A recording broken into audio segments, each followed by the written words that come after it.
Good afternoon, New Hope family and friends. We are grateful to be with you today and thankful that you have signed on to share in this wonderful conversation about which we're very excited today at New Hope. I'm grateful to have with me today Mr. Wayne Vaden, who is a real estate and probate law attorney here in the city of Denver and the surrounding area. We're grateful to have Wayne and his daughter Cheyenne, who's with us today. Cheyenne is a graduate of Arizona State University and is on her way to George Washington as a graduate student in communications. We're delighted to have this opportunity for a conversation today with the Vaden family, in particular due to our emphasis as a fellowship in the last several weeks in and around the events in Greenwood and Tulsa, North Tulsa, particularly Oklahoma. We've had some wonderful opportunities to reflect as a fellowship on Sunday mornings as we talk about some of the extraordinary family experiences and the immense entrepreneurial efforts of that history in Greenwood. In North Tulsa, Oklahoma. And so it just so happens that Wayne and his family hail from North Tulsa and in fact are the descendants of business owners, entrepreneurs who had businesses on Greenwood Avenue. So I'm really excited today, really appreciative, Wayne and Cheyenne, of you all accepting our invitation to have this conversation. I literally was sitting on my back patio one day working on a sermon, and I was flipping through the New York Times. And the New York Times front page that week, in fact, it was going into the 31st weekend of May, and it offered a graphic of businesses on Greenwood Avenue. And one of those was entitled Vaden. And I said, I just wonder if there's a connection. Now, I literally picked up the phone that moment and made some calls. And to my amazement and pleasant surprise, learned that was Wayne's family. And so, Wayne, just want to thank you for agreeing to be here and welcome to our conversation today, Cheyenne and yourself. Thank you for having us. Yes, sir. Yes, sir. So we appreciate that. And so as a fellowship, we spent a couple of weeks thereafter from Memorial Day weekend, which was the 100th anniversary of the Tulsa Race Massacre, talking not just about the massacre, of course, but spending some time both in sermon as well as in conversation around the fellowship about some of the extraordinary entrepreneurial efforts that came out of North Tulsa. And many of us, I encourage a congregation, I know many did, take advantage of viewing the documentary called Dreamland that appeared that weekend on television. So we're excited to have a chance to continue this conversation as a fellowship and to talk with Wayne and Cheyenne today. And so I asked Wayne if he would share with us a little bit about some of the background of North Tulsa, in particular as it relates to the land allotments that were promised to residents of that area and some of the history thereof. So I won't go into it because that's not my forte, but we're grateful to have somebody here who knows. And as I say that, I share that Wayne comes not only with his family background, but I was privileged to learn on that afternoon on my patio that Wayne has actually done some extensive research. And so we're just blessed to have him with us today. And thank you for coming, Wayne. Well, thank you again. You know, we are very privileged to be here. So thank you for the invitation. Absolutely. And hopefully we can provide the congregation with a little bit more background. I did some research during COVID and recently discovered that there was a lot of rich history that my family did not pass on through the generations. And so one of the things that I really want those who come behind me, my children and their children's children, to know is how rich and how complex this part of the country actually was. In particular, in 1867, my third great-grandfather, William Wesley Vaden, filed an application for the land allotment. Right. And in that application, he goes back another 150 years, back to around 1750, outlining who his parents were and who their parents were. And so that history for me was eye-opening. And it opened a whole lot of doors for our family to say, okay, this is where we are actually from, and this is how we got to Oklahoma, which is really important. The story goes that the five civilized tribes, which included the Choctaw Indians, entered into treaties with the United States government, and those treaties, they exchanged 5 million acres in the Mississippi Valley, the fertile Mississippi Valley, for 13 million acres in Oklahoma. Wow. The other part of that story is that the Choctaw, the Cherokee, the Chickasee, and the other two tribes held slaves. And a lot of our people don't realize that they held slaves mainly for agricultural reasons.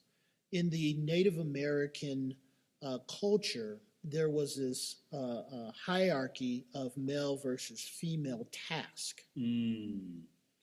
They felt that it was feminine to farm the land.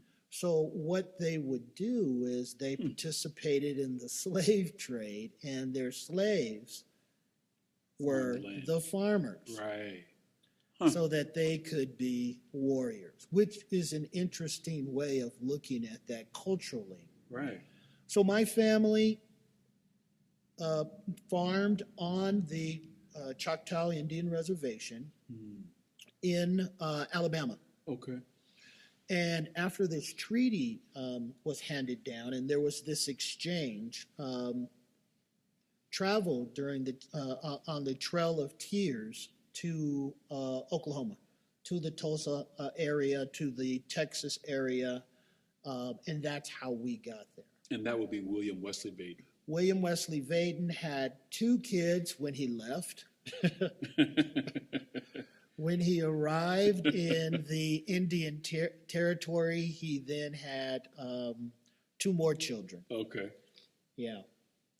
And so that's how we got to Oklahoma. The interesting part of that story is it took me on different paths, and that was if Indians were holding slaves, were there also African Americans holding slaves? And I did find out that there were about 3,000 freed blacks who also held about 10,000 slaves as well at the end of the Civil War.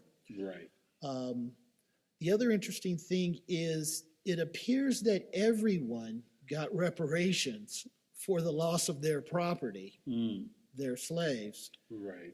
And we really never got any compensation, because the next thing you find out is that there were land allotments, 160 acres for the head of the household, 80 acres if you were just a single man. Right.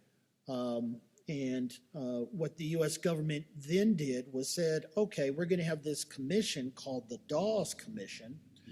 The commission is going to go through these applications and make a determination as to whether or not you are Indian enough. Right.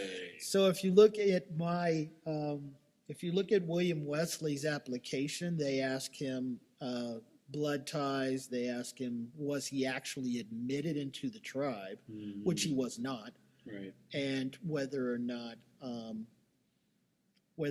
he spoke the language, which he did not, and they denied his application. Not surprised. The tragedy of it is you have these African American men who work the land, who live there. According to William Wesley Vaden, they lived there for hundreds of years. Wow. You know, this was their home. Exactly. Right. This fertile land in the Mississippi Valley was where they lived. Right. And now the Choctaw tribe sells it and says, you guys have to move to Oklahoma, and they get nothing for it. Right. That's really profound. And I think it's a really profound background on the Trail of Tears, which, of course, we hear about, but that depth of insight isn't often unearthed. Yeah. Any thoughts on that, Cheyenne? I mean, it's incredible to see a transcript of exactly what he said as well. We have that. And I mean, it's crazy to me, honestly. Yeah. It really validates what happened back then to actually see his words in fine print and basically have them reject him, although this is what he really felt was right, and it definitely was right. But I mean, And it's very interesting when you go back in the transcript and you realize, as my dad was saying, there's a very complex like race ties going on in America that we don't really talk about. My dad was saying to me last night, we read these things in textbooks that are very, this happened, this happened, this happened, and there was no crossover, but there was. Yeah. And you read in transcripts in our ancestry that we have mixed blood with a bunch of different people, whether it was, taken from them in a right, or they fell in love with someone who was not African American. And so it's very interesting to see also that type of like mixed blood history, where it wasn't always just, black blood or full or half with this, or it was just a pile of everything. Really. Exactly. Yeah, I mean, it helps persons, all of us, to understand that there are, to your point, sort of layers to all of this, and there really is no cut and dry, except for the fact that we're often disenfranchised in the end of every one of those stories. Yes, so definitely. That's the common denominator there. Yeah, that's it. Yeah, fascinating stuff. Well, thanks so much for sharing that, Wayne, and for sharing with us what you and your family have unearthed across the months. That's a real gift. And hopefully will encourage others who are able to listen and view this to do the same. I think to your daughter's point, and I'm thankful for her being here, just in the sense that you are now passing on what will become a wealth of insight to your generations. To build their own sense of self, as well as to carry with them that rich history that helps all of us, I think, to chart our future. So really appreciative of that. Reminds me of that phrase from West Africa, Sankofa, the bird that, you can't go forward without looking back. And so that ability to bring with us that which our families are built on. So thanks so much for sharing that. And so we talked about the land allotments, and before we move on from that, are there any sources you would recommend for people who may be interested in knowing more about that? Yes, I stumbled upon the Dawes applications. Okay. There are thousands of applications Wow. online, and the U.S. government is now doing an incredible job of going back into the records. I mean, the one I found is from 1900. Wow. All digitized. Wow. Every single page is digitized. Wow. Yeah. So there is a plethora of history that is available, and I don't believe that it has been publicly disseminated enough. It hasn't been advertised, and our people don't really know about it, but it's online. Okay. And I think that with a little bit of research, you can find out some great treasures about your family. Awesome. So I would encourage everyone, anybody from northern Oklahoma, anybody who believes they're attached to one of the 5 civilized tribes, to look at the Dawes applications and see how your family fared and some of the history that your family may have online. Yeah, awesome. Thanks so much for sharing that. Hopefully that'll help a whole lot of folks. And so the next thing we wanted to talk about was Greenwood, obviously, and North Tulsa in particular. I would like to think that a lot of us have read about some of the stories, but we are fortunate to have you with us today to talk about some of this history, in the sense that, as I was reading that article in the New York Times, and it said, it listed some of the businesses, and then it said Vaden's billiard room. And I said, Mom, billiards. My father and I used to play billiards all the time. And so it caught my eye, and then I saw the name. I thought, that's a pretty unique name. And so, yeah, reaching out, we found that to be a connection. But more than that, right, I think what was new knowledge for me is that there were more than just a handful of businesses on Greenwood Avenue. Oh, yeah. But that it was essentially a rich commercial district. And I'm telling you, every time I read through that, I did some more reading this past week, I'm continually just uplifted, and profoundly moved about just the depth of entrepreneurial advancement that took place in North Tulsa, Oklahoma. It's just really phenomenal. So love to hear you talk about that. I believe that as a people, we are always underestimated. Yeah. And so Greenwood was established in 1906 by Mr. Gurley.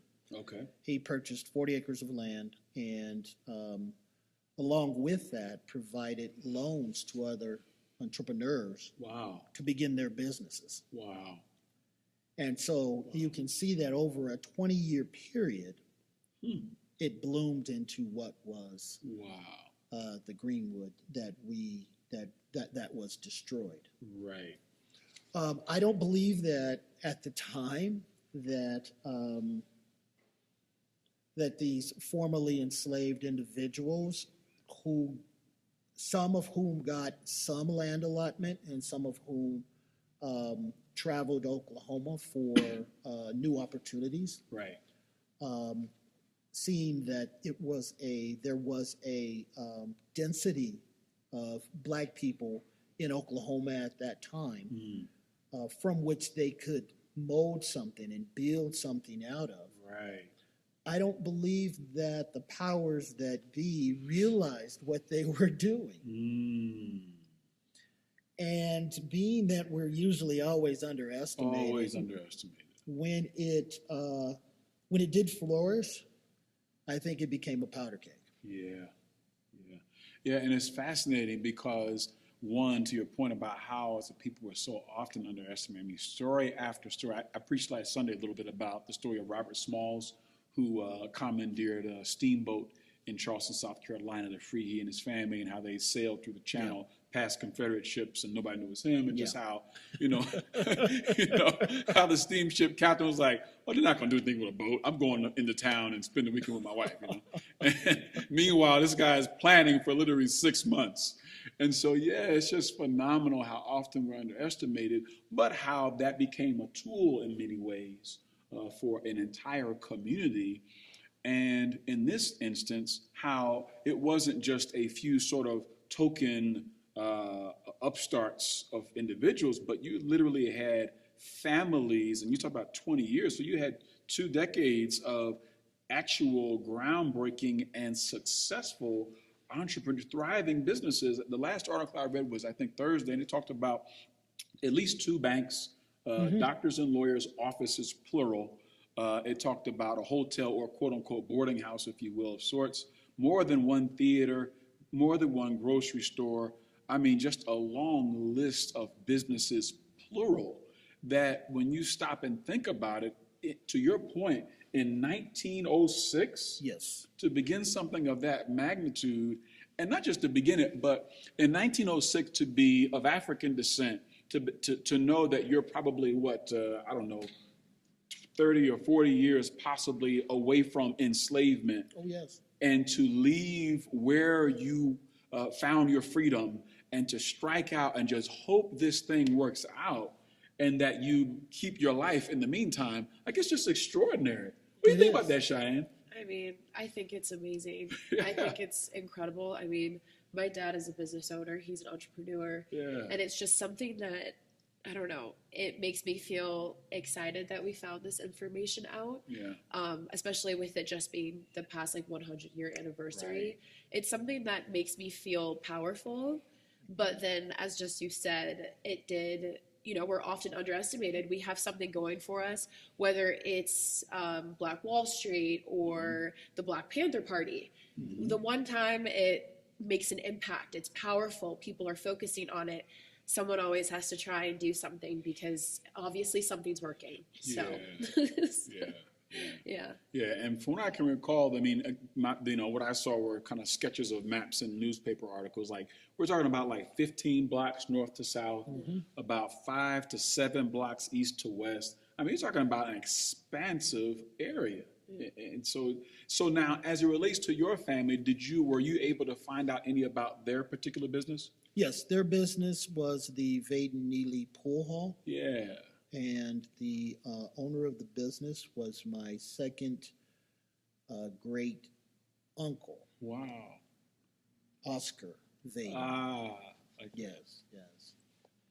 And they were proud that Joe Louis often came in Wow. and bought newspapers from the business. Wow. Wow. Yeah. Wow. And there were 2 pool halls in Okay. Greenwood. Yes. Wonderful point to make. Right. So again, we're not talking about, a drop of this here or there, but we're talking about multiple thriving business owners in that community. Oh, yeah. Yeah. Now, do you know around what year the pool hall opened? No, I don't. Okay. Yeah. No, yeah, I don't. yeah. Phenomenal. Wow. That's extraordinary. Yeah.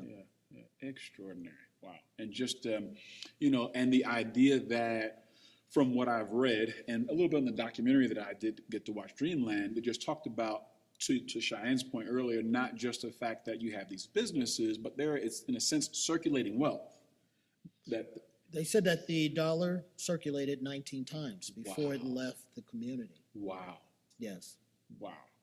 Yeah, that's extraordinary. So you're talking about 19 different Black-owned businesses that were able to share wealth together on just Correct. one purchase. Correct. Yeah, that's extraordinary. That's extraordinary. Yeah, Yeah. you talk about the economics that were being played in Greenwood, and you compare it to even, Northeast Denver, and we don't have a Right. model where we share our wealth in that manner. Right, that's exactly right. And Yeah. that goes to your point earlier, right, about how this then becomes a powder keg. Obviously, there was an incident that led to some of this, but surely, probably anything could have set it off when you have this immense amount of wealth in what was essentially a self-sufficient community. Yes. And from folks around, whether you want to call out the attention of the folks who would oppress an African community, an African centered, or an community of African diaspora, or you want to talk about folks who just generally envious business person, whichever the case may be, you have an extraordinarily thriving community that doesn't need the bank across town. No. That doesn't require the loan, investment, or credit or backing of anyone outside its own community, and that can genuinely thrive and grow on its own. That is absolutely extraordinary. So then it comes to the second piece. Yeah. We're always underestimated, and that second piece is we're always undervalued.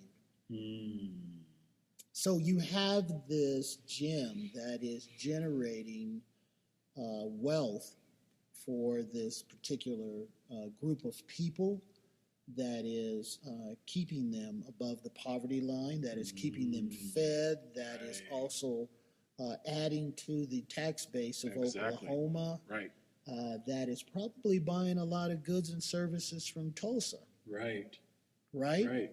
Right.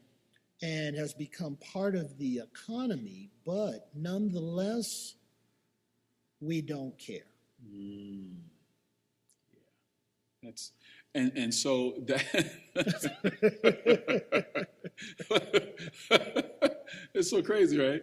And so that is, I think, right, that is what baffles many of us today, right? We look at where we are in this country today, and the mere fact that there are those who would literally, as the old saying goes, spite the face of the country, to snub our noses. It's just like rather than admit that this is something that is not just viable but extraordinarily effective, we would rather tear it down than just accept that this is something that can help the whole. And that's a wonderful point you made, Wayne, that this is not just an experiment that went well, but is literally contributing extraordinarily to the economy of probably the state at that point. Oh, yeah. Yeah, the last article I read this week said that there were like 11,000 Black residents Yes. in that surrounding community. Yes. So you're talking about, right, an extraordinary tax base. You're talking about a kind of economy that lifts that entire side of the state. It's just, it's unbelievable. Yeah, unbelievable. Any thoughts on that, Cheyenne? It's really incredible how people will knock you down when you're doing something so, like you said, viable for the state, for the country. Yeah. It doesn't really matter what you look like at that point. It's helping everybody out. Right. But just because of where we were from and what had happened 40 years before, it still didn't matter. Right. It just did not matter at all. Yeah. And it's even worse that none of the people who did knock us down, we still don't know who those people are. Right. Yeah. Right. And so, as we know, that's some of the tension that's existing today, that between between some of the governmental officials and community leaders. There has obviously, as we know, there have been some efforts to exhume some of the bodies and attempt to identify individuals, but we also know there were mass graves. Yeah. There were articles I've read, the New York Times, we talked about there were bodies thrown in the river. I mean, just an awful, awful history. And the fact that no one has been brought to justice. There are literal, and then here's the thing that really got my attention was that in this particular case on that day, May 30th, this whole thing sort of kicked off by this incident that happens in an elevator, and essentially wasn't even true. Like, it just blew my mind. Like, I stopped, and so I'm preaching about that this Sunday because it just enwrapped me. Like, I could not let that go. That this came out of a falsehood from somebody who was not an eyewitness. And to your point earlier about it being a powder keg, so then it just feeds all of this envy, enmity, and anger, and all of a sudden, boom. Yeah. Well, if you think about our history, incidents like this usually start with a lie. Yeah.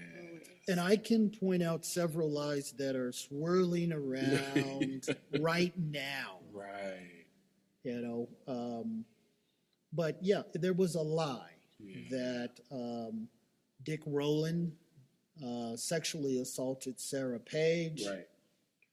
And he was arrested and he was eventually released. But that was after they had burned down 1,000 homes and killed 300. Right. She never pressed charges. 300 men. And then there are rumors that later on in their lives they had a relationship. Yeah, I read that. Yeah. It's crazy. Like, she never pressed charges. She never filed a report. Like, it's insane. Yeah. It just sounds so familiar to so many things that happen today, Yeah. whether it's governmental or it's in schools. I've seen the same things happen. Yep. If some things become a little bit more segregated, people like to perpetuate stereotypes. Yep. And if there isn't a stereotype to base it on, it just takes that one action for that type of spite and resentment to come out. So. Yep. And to your father's point, I mean, I think it feeds on the fears that exist in communities around us where people are just frightened and threatened that maybe their way of life will be changed. Maybe something will be taken from them, or maybe something just will upset their perspective of the way the world works. And so rather than maybe accept that the world changes, that there are things that God does through people that we don't know or don't look like us, we'd rather just, we would rather hold on to a lie than say that something else possibly good is going on. Oh, yeah. And if you start thinking about that next step, that's when you become, we become marginalized.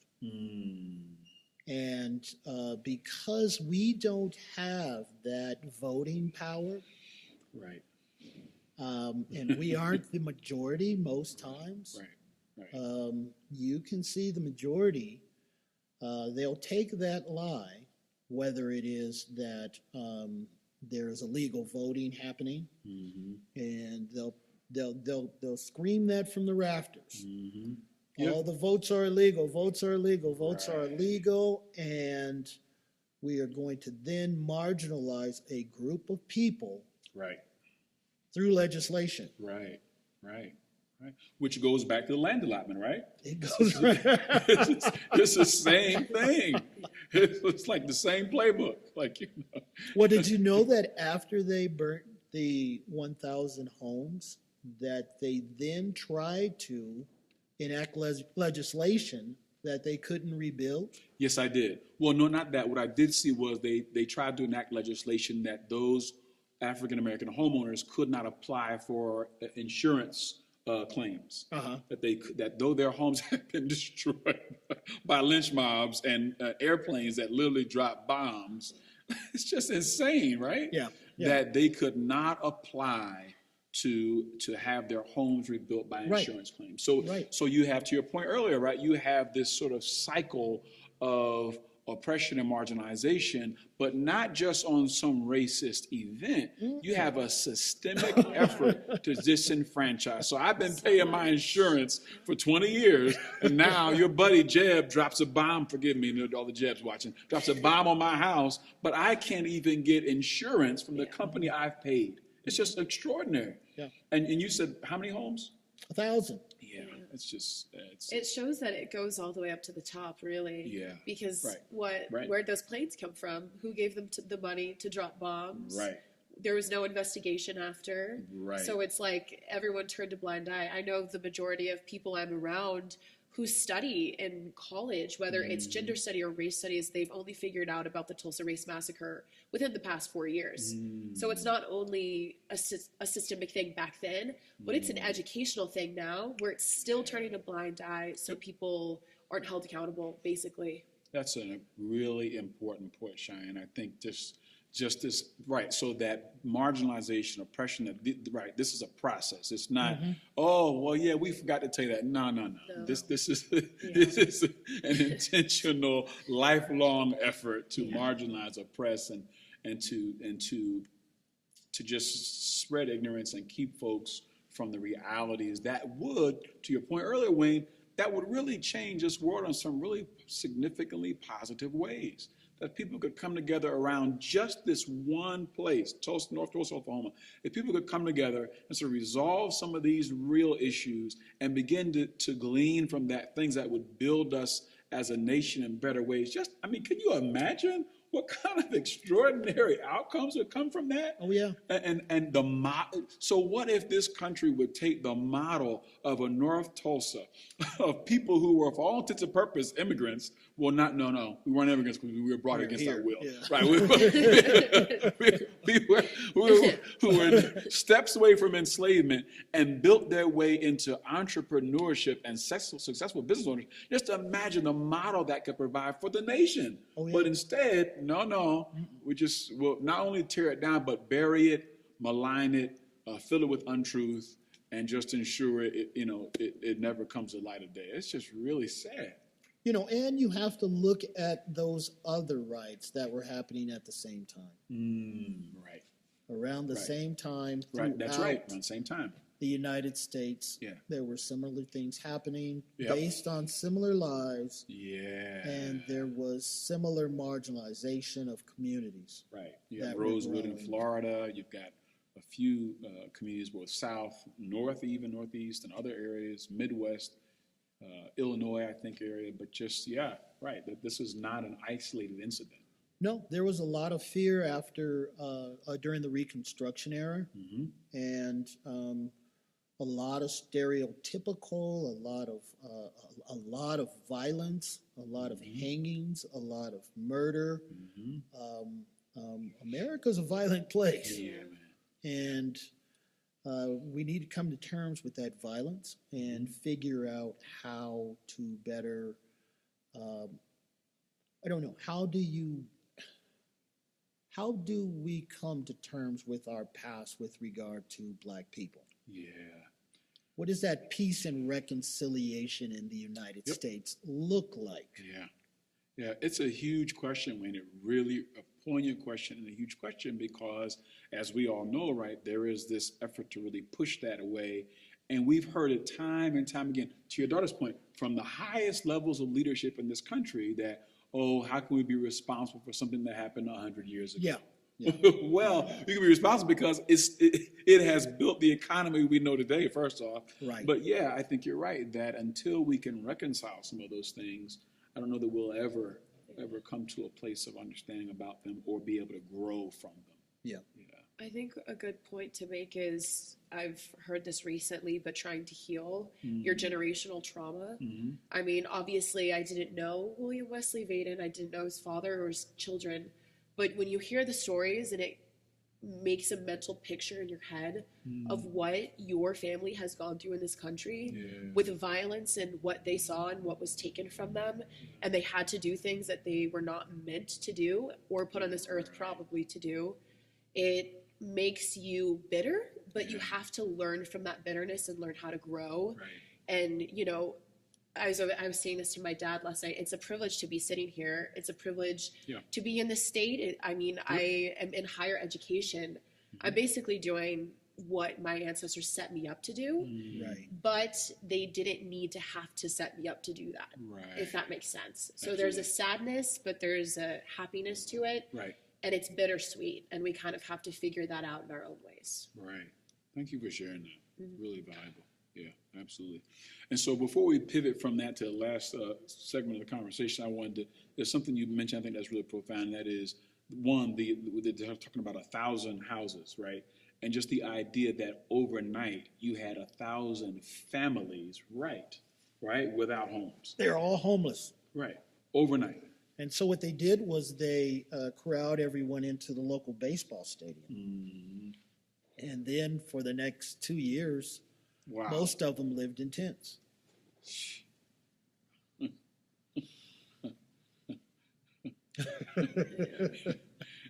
And what's crazy about what your daughter said, in the sense that this has not been researched, no one brought to justice. What's crazy is, from what I read, in order to get to the baseball stadium and then to receive, the tent, your covering, you had to give your ID. You had to prove your residential address. Like, you had to essentially verify you've been victimized. Like, it's just crazy. But then on the other hand, no one's been brought to justice. It's just absolutely over. It's unbelievable. The most unbelievable piece of that, my wife said, no one came to help. Yeah. No one came to help. Right. Local government, state government, federal government, nobody cared. Wow. Another thing my mom said, or my mom, his wife, said, was that they all do a great job of protecting each other. Yeah. Like, it doesn't even matter. Maybe there was one person in that crowd that did not agree with what was going on. Right. But they didn't say anything. They went along, and they probably either passed away with all the secrets. So, yeah. Yeah, that's a great point. No one came to help, for sure. No one. And so, though no one came to help, I think what really touched me, and I thought so profoundly impactful for this conversation today, and for Denver for that matter, is that here is, living testimony that some of that DNA, if you will, right, has been carried forward. That here we have a successful attorney in this community whose family came here from Greenwood, and that you are, in essence, paying this forward, and a not more than a symbol, but a legacy builder and a carrier of legacy in this generation. And so I'd love to talk a little bit about that, like how, from your perspective, what are some of those pieces that we need to carry some of this forward? Like, how do we ensure that, one, this story doesn't end here, and that, two, as a community, that we carry forward some of the principles, I'd say, that made a Greenwood what it was, and that could spur, entrepreneurship, and just the courage, forget entrepreneurship, but just the courage that carried your four parents to where they were. I like the word courage because, we are a fearful people because of the things that have happened to us. Traumas, yeah. And in order for us to develop economically, we tend to be conservative. We're a conservative people. But I believe that in order for us to create a Greenwood situation, we've got to get out of our tendencies to be safe.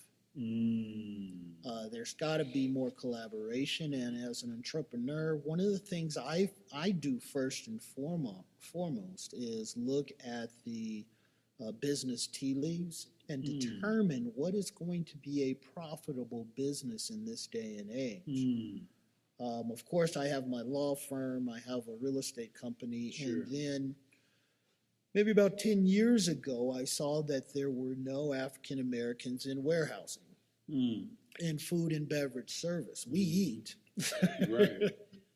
So one of the things I sought out to do with a couple of partners was to create a food and beverage distribution company.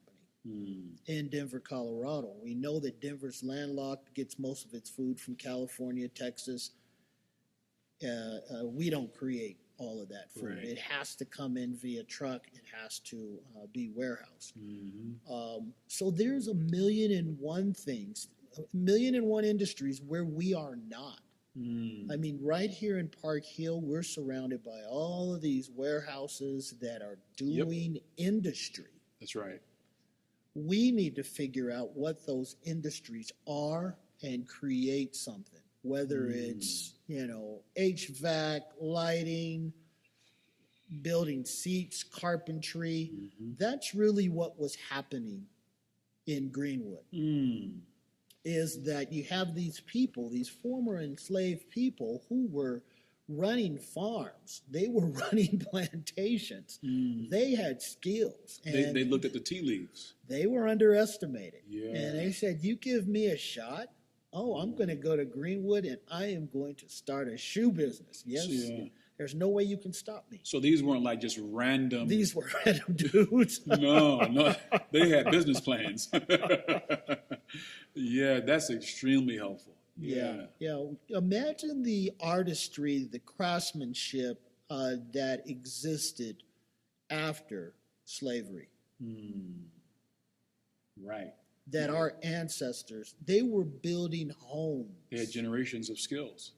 Whether they were bricklayers or carpenters, they all had really hands-on skills that I believe that was part of Greenwood. And I think we need to get back to that, to some in some manner of how can we be creative? How can we be craftsmen with what it is that we know? And I think your point about reading the tea leaves, if you will, and determining, where we can apply the skills we have to meet needs in community that will help to make profitability for us. And I think it's so key you raise that, Wayne, because particularly your point about our fears that, there's a passage of scripture in the 11th chapter of Ecclesiastes that says, build 6 ventures, maybe 7, because it essentially says, do more than shipping, because I guess that was at that moment that Solomon was writing, that was the industry that was most profitable. He says, do more than shipping because you never know if your goods will make it to shore. Yeah, Ecclesiastes 11. And so he goes on to encourage readers to, take on 6 or 7 ventures because you don't know which one will be successful. So do what you can in a sense. And so I think it's so valuable because we're afraid of that. You say, well, I've got this one thing going. This is sure for me. I'm going to stick right here. Whereas to your point, if we look at a Greenwood, you're looking at folks who took some significant risk, right? Not uncalculated risk, but took some significant risk and probably looked at the growth of the population, probably saw the migration patterns and said, wait, there's a tremendous opportunity here if we'll take advantage of it.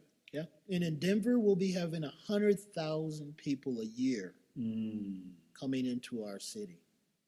So with that knowledge, what is it that we can do as a people to take advantage of that?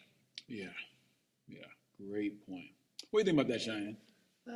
Well, I mean, my dad is an incredible entrepreneur. I mean, I've grown up around it. He's always done what he can. Going out to different ventures has always been. And my dad doesn't just start with the business part. He also starts with setting people up for success.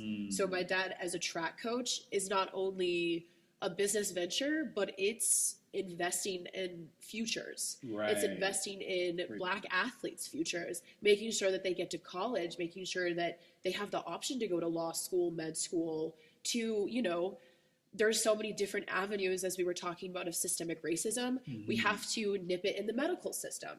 We have to do it in the economic system. We have to do it in the law enforcement system. And my sister, she has her master's in African American or African diaspora.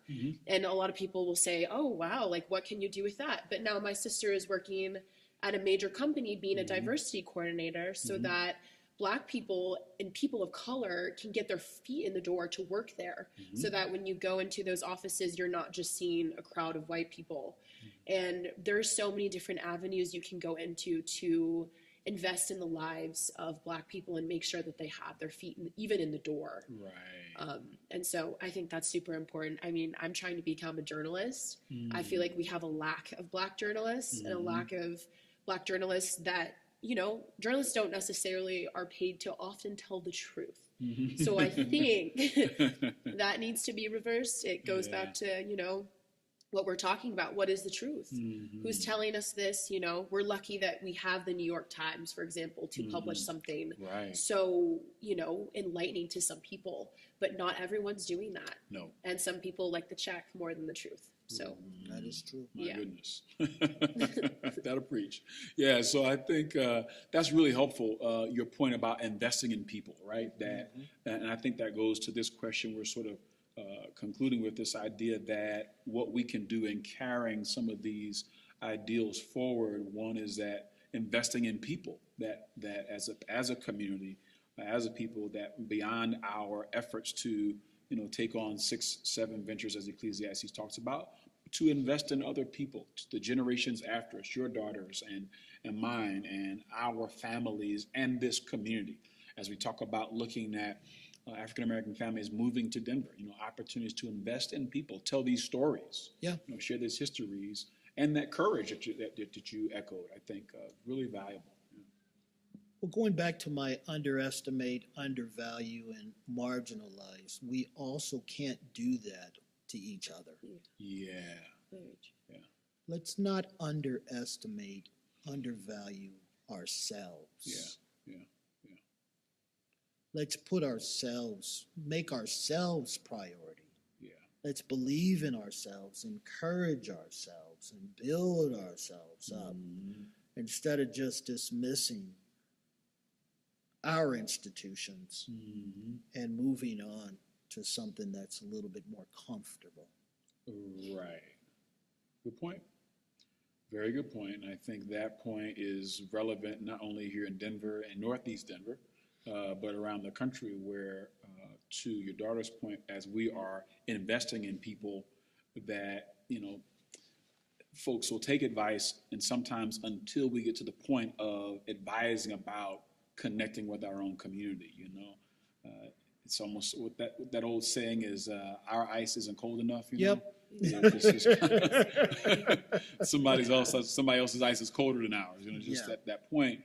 That's a really important point, that as we talk about carrying this forward, having to ensuring that we don't underestimate ourselves, which is why I think the story of Greenwood is so important, right? That it wasn't just some oasis.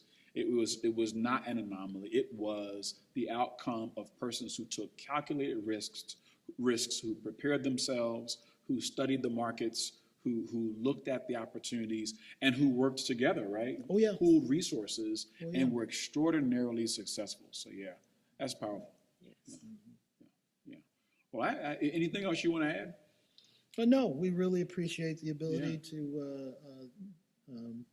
to talk about this issue. It's really, really important. I'm learning every day more and more about my people, and that teaches me a lot about myself. And hopefully I'll continue to grow my knowledge base on myself and learn how other people should be treated. And more importantly, how do I, as an attorney, help other people set up a business that's sustainable and that they're passionate about, and you know, with the hopes and goals that eventually we can bring some families to that level that we're all proud of, that Greenwood level. Yeah, absolutely. Yeah. Thank you for that. Very valuable. Any final thoughts, Cheyenne? Well, just like my dad said, honestly, I think it's super important to at least try to dig into family history. I think a lot of times, you know, we definitely get stuck on our last names, and that's, again, a form of systematic racism, not knowing where we're from and who we are. That was not really given to us due to slavery. But I think if you can try, whether it's ancestry or trying to look at your family's old photos, just as anything that you can do, it can definitely change your opinion on who you are and make you feel a little bit more, not to say at home, but, you have something there. Yeah. That self-esteem. Self-esteem, yeah. That self-esteem. And I believe that our parents, maybe our grandparents, didn't do as good a job as they could have. And maybe they were sort of fearful about the past. Absolutely. And maybe they looked at their past and they weren't very proud of what was going on. Right. And I don't see how they could have been proud of some of the things that did happen. But, you know, I'd like for them, if we had to go back and we were able to talk to them, it'd be cool to be able to say, you know what, we're really, really proud of you. Absolutely, man. There's no question. And I think your point is so relevant, and it's something Cheyenne said earlier, and something that I picked up in a few of the articles I read, just this sort of shame about what they had to endure, right? How they had to live. Like you just talked about that for 2 years, these are folks, our people who lived in tents. Like, that's a horrible story to have to tell someone. And so to carry that trauma, and I could sort of see the reason people would want to bury that. And in so doing, missing some of the greatness that came out of not just a Greenwood, but to your point earlier, communities around the country where people of African descent, African diaspora communities and families overcame, thrived, and succeeded despite all odds. So I think it's a wonderful place to sort of close and to usher that encouragement to our foreparents, our great-grandparents and grandparents, that these stories are rich. They are. And they do hold, you're right, absolute power for our self-esteem, you know, for, as Cheyenne said, sort of our feeling comfortable in our own skin and kind of knowing who we are despite some of those tragedies. I think the best part is I feel like a lot of times we're maybe by people who do not respect us are like, well, you know, why, like, you're not really supposed to be here, or you were taken against your will. But it's like, I have the family lineage to prove it, and they worked to be here. And I don't know about yours, but mine never did anything wrong, and they were trying. So I don't know. Absolutely. Absolutely. And I think that's a wonderful, wonderful note, right? That some of this history that we can find definitely, I think, sort of undergirds that sense of self. That to your point earlier, right? So our generations built skills and knowledge, and they brought that forward. So when in the Reconstruction era, you're talking about families and whole communities who were, maybe they didn't have a shingle hung out, but they were self-employed business persons for all intents and purposes. Where they were brick masons, they were pipe fitters, they were agricultural engineers, whatever the case may be, they were self-sufficient. There's no, you don't, from what I read, it was you worked off the land. So land wasn't given to you, you had to work it off, and then maybe it was titled to you. So wonderful point, man. Thank you so much, man. I appreciate this. Well, thank you. Thank you for your time, and thank you, Cheyenne. Thank you. Appreciate it so much. I think we've gained so much today. And hopefully this will be a blessing to a lot of folks as we continue the conversation, right, as a community, individually and collectively, about not only our history, but how much there is from whence we've come that can help us where we are going. So I want to thank you for joining us today, New Hope family and friends, and we pray this is a blessing to you, and we'll join you again soon. God bless you, and thank you for being with us.